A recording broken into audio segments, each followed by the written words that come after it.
How I quit nicotine and smoking. These are on pouches. These are 2 milligram on pouches. I know that there's some gunk on it. These are really old, but I saved these because these are a reminder that I have control over this past addiction of mine. Brought to you by Sunflower Sober. If you're struggling with addiction, download it. Tag down below. Link is in the bio.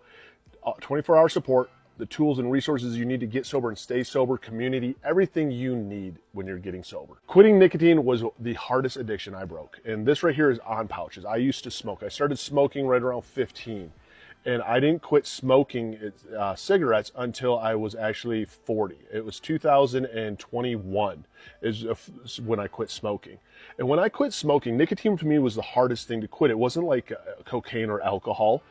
Those I knew would kill me. I mean, those were destroying my life. Where smoking wasn't necessarily destroying my life or killing me. I just smelled like smoke and I was addicted to them. And how I quit was this. I actually ended up switching over to nicotine pouches. I needed something that just stimulated my mouth, and that's what these did. And I started on, they did 8 milligrams of these, then I went to the 4 milligrams, and then I went to the 2 milligrams and I quit. And it was a matter of tapering. That's how I got off them. I tapered.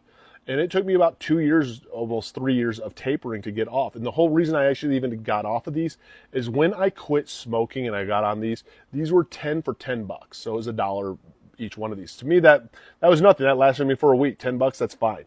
Well, then these started creeping up in price, and all of a sudden they were like, I mean, I think even now they're like 2 for $5. Where that to me is a waste of money. I was going through 2 of these at least a day. And I quit for just money reasons.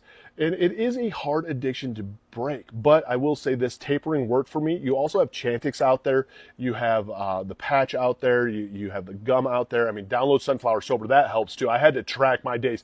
I actually started using a sobriety counter alone just for nicotine because I had to track my days on it as motivation because it was brutal. And just remember this, when it comes to quitting nicotine, it's finding what works for you, and that's what it's about. If you haven't downloaded Sunflower Sober, that can help tremendously. Tag down below, link is in the bio.